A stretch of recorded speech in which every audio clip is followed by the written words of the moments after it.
Welcome to Occult Archives. Yes, welcome. Where we delve into those fascinating and often misunderstood worlds hidden within history's most talked about and sometimes even feared books. That's right. Forget dusty tomes and spooky rituals for a moment and think instead about the power of ideas. Yes. The kind of concepts that have captivated minds, sparked countless debates, and sometimes, been kind of pushed aside to those fringes of what's considered acceptable knowledge. Yeah. From the whispers surrounding those ancient grimoires to those persistent legends of, forbidden secrets, Yeah. we're here to understand the currents of thought that run, so deep beneath the surface. Absolutely. And today we're taking a deep dive into Dion Fortune's aspects of occultism. This isn't about, sensationalism. Right. We're going to unpack those core ideas presented in her work. Precisely. Specifically, for those following along, this is episode 267, Aspects of Occultism. Hidden Energies, Forbidden Powers, and the Sacred Science of the Western Mysteries. Now, the word occultism itself can conjure up all sorts of vivid images, right? Yeah, it does. Shadowy figures, secret rituals. There's an air of mystery and sometimes even a hint of danger that surrounds it. It does. But our goal today is to go beyond all the drama and get right to the heart of Fortune's perspective to shed light on these often misunderstood concepts. Right. We want to do it in a way that's both informative and gets you thinking, so we'll be drawing directly from the text. Right. Okay, so let's just dive right into it. And I think a good place to start is with a topic that kind of sets the stage for a lot of these spiritual discussions. Yeah. God, the gods. The big question. The big question, yeah. It's easy to fall into this trap of thinking, okay, the Abrahamic faiths, they're all about one God, end of story. Right. And then other religions, well, they got a bunch of different deities, so they must be polytheistic. Right, yeah, a very common perception. But Fortune, right from the start, makes you question that whole neat little division. She does. What's fascinating is how she argues that this hard line between monotheism and polytheism, it's not really there in the way we might think. Right. She points out that many of the religions that we label as polytheistic, those that have multiple gods, actually have this idea of a single ultimate source at their core. Mm-hmm. And then when you look at those monotheistic faiths, those that emphasize one God, she highlights how often we see what you could call polytheistic aspects. Oh, yeah, that's a good point. Kind of creeping in?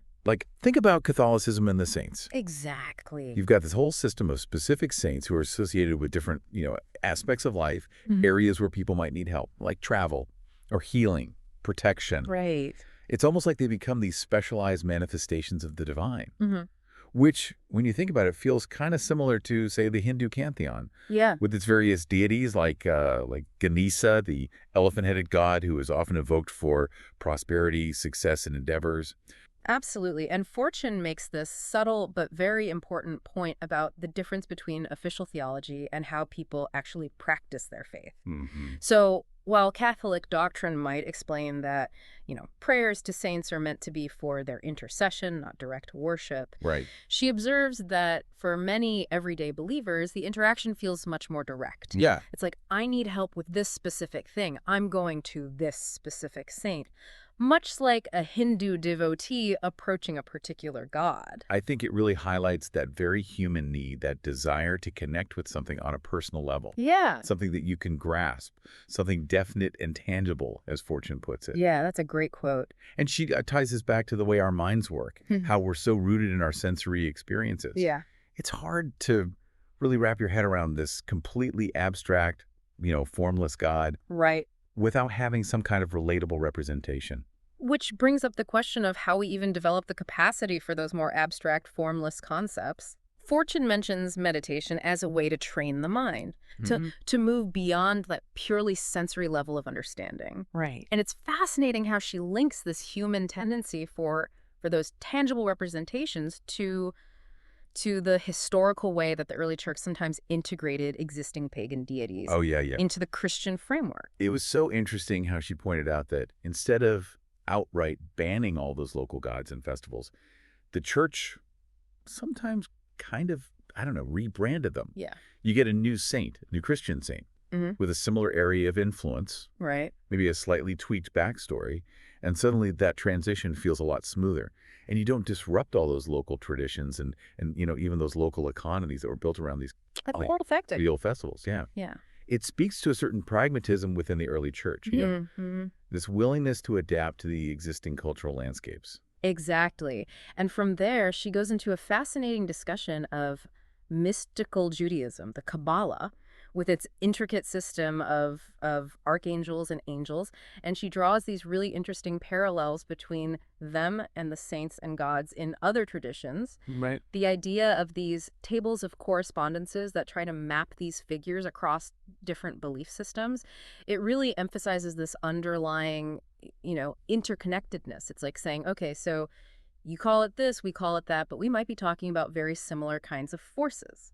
Yeah, and that point about translation, how if those ancient texts, when they were translating those words, they had maybe more accurately, instead of saying God, they said archangel or spiritual being, how that might have really helped to create like a much greater understanding and a greater appreciation between these different spiritual paths. Absolutely. It's a good reminder of how language itself can really shape our understanding of these things. It really can. And if we zoom out a little and look at this broader picture of spiritual development, across humanity, Fortune suggests that different faiths might have evolved at different stages of human consciousness. So instead of getting caught up in this idea of right or wrong, true or false, Right. maybe it's more about seeing them as different ways of relating to this idea of the divine, different ways that resonated with humanity at different points along that path. Exactly. And now this is where it gets really interesting, I think. Okay. Because Fortune dives into this idea that gods and archangels aren't necessarily, created by some divine act in the traditional sense, Right. nor are they purely figments of our imagination. Okay. She proposes that they are, and this is her term, artificial elementals. Artificial elementals. Almost like these energetic thought forms Wow. Okay. that have been built up by human thought, focused thought, over incredibly vast periods of time, and then, in a sense, almost given life by those cosmic energies. So it's like this really powerful example of collective creation. Yeah, that's a great way to put it. Like, think of a particular aspect of the divine, of this kind of source energy, say the energy of love or the energy of war. And generations of people focus on this. Yeah. They pray to it, they think about it, they build myths around it, and that creates this really powerful energetic pattern, Right. a thought form. And then eventually that pattern becomes like an independent entity, like it takes on its own life and it's imbued with this specific kind of power. That's the idea. And that would explain why, if you're trying to work with these kinds of energies magically, you need to respect their established nature. You can't just treat them like some genie in a bottle. You're not just like summoning them to do your bidding. Right. You're more trying to align yourself with these existing energetic currents. Exactly. And the operator's imagination, the magician's imagination, it's not just making stuff up, it's acting as a kind of template, a focal point that allows these cosmic forces to kind of coalesce into a form that we can understand.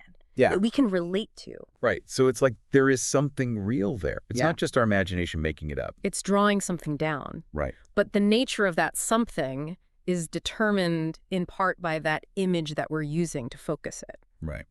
And the energy involved, would you say that it's different when it comes to, I know you were talking about elementals, the artificial elementals and gods and angels. Is there a difference in the energy there? Yeah, that's a great point. Is it more subjective when it comes to elementals? It is. With elementals that are created by an individual magician, Right. that energy is more subjective. It's more tied to that person's will. But with gods and archangels, it's this. It's objective, It's almost this racial or cosmic force that flows through the operator's being, and it kind of animates the image that they've built. And Fortune also talks about those different levels where these manifestations can occur. Right. You've got the astral plane, and then you've got the physical. Physical, yeah. And she touches on the role of mediums and that really interesting substance, ectoplasm. I remember reading about that. In those rare cases of physical materialization, where a spirit or an entity might try to actually manifest in the physical world. Yeah. But she also notes that for most experienced occultists, magicians, their focus is on working with these energies on the astral level. Which makes sense, because if you're already working with, beings or energies that are of an astral nature, then having them appear on that same level is probably a lot more. Yeah, it's more natural. It's more natural, and it's probably more in line with the way they work. Right. And it can be just as effective, if not more so, Yeah. than trying to, force something to manifest on the physical plane. Yeah. And she also stresses the importance of self-preparation Oh, absolutely. before even attempting any kind of magical work. Right. She really draws a strong connection between your own inner development, Right. what we might call the microcosm, Mm-hmm. and the nature of these gods or these beings. The macrocosm. Macrocosm. It's like you have to, if you want to use a musical analogy, you have to kind of refine the instrument. Yeah, tune it up. Before you can play any complex music. That's a great analogy, and purification is so key here. Yeah. This idea of self-mastery. Mm-hmm. Because Fortune explains that your ability to really effectively work with those external forces, it's directly related to your ability to understand and control those same energies within yourself. Right. So you can't really expect to be able to work with the raw, fiery energy of a figure like Mars if you haven't even begun to understand your own anger. That's a good point. Right. Yeah, that's a good point. And she also brings in that really important concept of balance. Mm-hmm. You know how in magical work you want to kind of equilibrate those pairs of opposites. Exactly. It's not just about, invoking the really intense force of Mars, for example. Right. You would also want to bring in a balancing influence, like the merciful energy of Jupiter. And you also want to be mindful of your own karma, your own history, because sometimes the imbalances that we experience in life, they might be, reflections of past action. Right, and that leads to that concept of cycles that we're going to get to a little bit later. Yeah, absolutely. But if we kind of bring this back down to a more everyday level, okay. Fortune highlights that ancient wisdom in observing the natural cycles, the seasons, which was so central to many of those older faiths. And she contrasts the way that the Catholic Church has this very detailed observance of the Christian year with the more simplified approach that you see in a lot of Protestant traditions. And she seems to be suggesting that the Catholic Church may have retained a bit more of that deeper understanding. Mm-hmm. Like a more intuitive understanding of these cosmic rhythms. Yeah. And then she goes on to lay out those kind of foundational building blocks of the cosmos as they're understood in occult thought. Okay. So you've got the 4 elements, the 7 classical planets, right, and those 12 signs of the zodiac. And she explains how that ancient pagan nature worship, which, wasn't about worshiping objects. It was about recognizing the divine in nature. Right. Yeah. It's like seeing those trees and the rocks and the rivers, not as the gods themselves, right, but as expressions of that divine energy. Exactly. And she sees that as being, deeply connected to these fundamental forces and also to our own psychology, our inner world. Mm-hmm. It's about seeing that sacred kind of interwoven with the fabric of the world around us. Exactly. And then she goes on to talk about those pantheons of gods, the Egyptians, the Greeks, the Chaldean, Norse. Right. And she suggests that these might actually represent these racial thought forms. Racial thought forms, so like kind of containers or vehicles for these primary cosmic energies. Right. And she believes that those reside somewhere within our collective subconscious. So it's not just that we made them up out of thin air. Right. It's like there's a kind of deeper reality that they're tapping into. Exactly. And she even touches on why certain magical systems might resonate more strongly with different types of people within the Western tradition. Oh, interesting. Yeah. So, like, for example, systems from Chaldea or Egypt might resonate more strongly with people who have certain personality types or certain leanings. It sounds like choosing a magical system or a path is not just like an intellectual decision. Right. It's not just about, oh, I like this mythology better. Right. There's something deeper going on. Right. It's about finding something that really speaks to that deeper self, that inner self. Yeah. But she also cautions that there can be difficulties if you try to work with systems that aren't really naturalized to your own cultural environment. Mm-hmm. And she makes this really interesting distinction between closed systems, like some forms of voodoo, or tantra. Okay. And then those more open systems, like the Egyptian tradition. So a closed system would be one where you really need that specific lineage of initiation. Exactly. In order to be able to work with it effectively. You need that unbroken line of transmission. So even though open systems, like the Egyptian one, they might seem a little bit more accessible on the surface, they still have their own safeguards. They do. It's not just a free-for-all. You still have to resonate with it. You have to prepare yourself. You have to work at it. That's a good distinction to make. And it kind of brings up that question of why certain misused forces in the occult world are sometimes seen as malevolent. Yeah. Like, people talk about devils. And this idea that there are these inherently evil forces out there. But Fortune offers a really interesting perspective on this. She argues that just because you might misuse a force, a powerful force, and it has a negative reaction on you, that doesn't automatically mean that the force itself is evil. Right, like it's not some malicious entity that's out to get you. Right, and she uses these great analogies, like taking a poisonous overdose. So it's not that the poison is inherently bad, but... Right, it's about the misuse. If you use it incorrectly, then of course it can harm you. Yeah. Or another one she uses is like touching a live wire.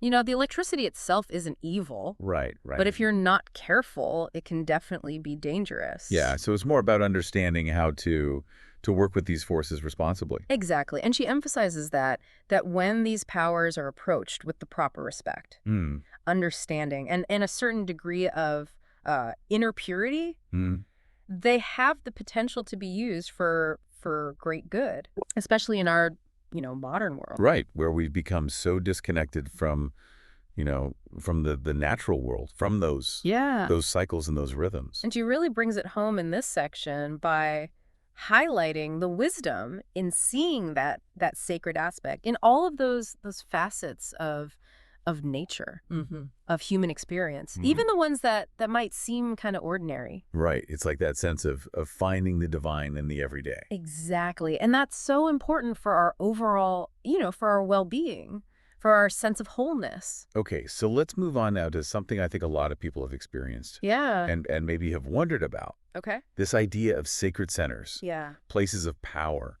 We've all been to certain locations where you feel something. Yeah. There's a certain atmosphere, a certain energy. Absolutely. And Fortune really digs into this idea, using Egypt as kind of a primary example. Yeah. What's so intriguing is that she brings up this theory. Okay. It's more of a hypothesis, really. Right.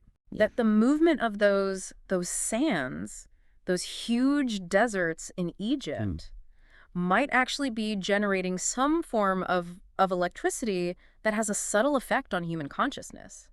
And that might be part of what some people experience as an extension of consciousness when they're in those places. Right, like something is kind of opening up or shifting. Yeah. Of course, she does point out that it's going to be a very individual experience. Yeah, right. Not everyone's going to feel it. Exactly. And she highlights this pattern, this kind of recurring pattern throughout history. Yeah. Of the church often taking over these pre-Christian sacred sites. Right. And sometimes it's almost as simple as like just adding a saint to the name. Yeah. It's like they're acknowledging that there's something there, that the place has this inherent power, but then they kind of recontextualize it. Yeah. They absorb it into their narrative. Into that Christian narrative. Yeah. And it makes you think about the nature of religious experience. And Fortune seems to be suggesting that sometimes the way the church talks about religious experience is this very singular, almost, self-absorbed kind of like purely religious ecstasy. And she contrasts that with this potential for a genuine expansion of awareness that some of these ancient power centers might offer. Yeah. And she also touches on those more, I guess, cautionary aspects of this. Yeah. These ideas of dark portals. Yeah, these places that might be connected to more negative or challenging forces. Right. And she contrasts those with the more structured, guided initiation process that you see in the mystery school. So it's not just, wandering into these places blindly. Right, because you don't want to just kind of stumble into something that you're not prepared for. Exactly. You could be opening yourself up to something you don't understand. Yeah, right. And if we think about those old names of these sites, Fortune seems to think that they hold clues to those specific influences that these locations exert, almost like they have a fingerprint, an energetic fingerprint. Yeah, and she even mentions how those old magical texts that connect certain metals to specific planets. Oh yeah. She brings in the work of Dr. Callisto, who did those experiments with eclipses. Right. As a possible kind of scientific support for these old ideas, that there's a real connection between the makeup of a place geologically and those energetic effects that it has. So it's not just about what you believe, but there's something actually measurable there almost. That's the idea. It's not just subjective. So she's suggesting that we could study these centers geologically, and maybe by understanding their ancient qualities, we could even like consciously direct those energies for things like health or increasing personal power, or even like intellectual abilities. Yeah, that's a fascinating implication. And she even talks about how different countries have what she calls head centers. Right, or like capital cities. Yeah, and heart centers, those more kind of spiritual centers, and how these might be linked to similar centers in other parts of the world. So it's like there's this whole like network. Yeah, this complex web spanning the globe. She gives the example of, I think it's a hexagram, right? Yeah. Formed by those English cathedrals that were built on those pre-existing sites of pagan temples. And it highlights how difficult it can be to try and recover those original influences once those layers of belief, of intention, have been kind of, laid down over time. Yeah, it's like trying to peel back the layers of history. Right. And then she kind of dives into the mineral and metallic world, and she seems to see that as the oldest, the densest layer. Yeah. And maybe as holding these secrets that we could access by, in a sense, contacting its consciousness. Right. Like there's this ancient wisdom that's held within the very substance of the earth itself. Yeah, and that connects back to those to the Druids, right? And their knowledge of how the planets are linked to that physical matter. And she uses Silbury Hill and those surrounding ancient sites as an example of how they might have actually mapped those planetary energies onto the land. So it's like they understood those connections, those subtle connections between the heavens and the earth, in a way that we're just starting to kind of, rediscover. Yeah, absolutely. And she even brings in a historical perspective with that correspondence between St. Augustine and Pope Gregory, right? About how to deal with those pagan places of worship, which kind of illustrates that same adaptive strategy that we talked about earlier, with the church. And she expresses a hope for the rediscovery of that ancient druidic wisdom, right? And their methods for connecting to what she calls the world subconscious. That's a really cool a cool way of putting it. This idea of a global subconscious. Yeah. Like there's this vast, almost reservoir of knowledge and experience that's there.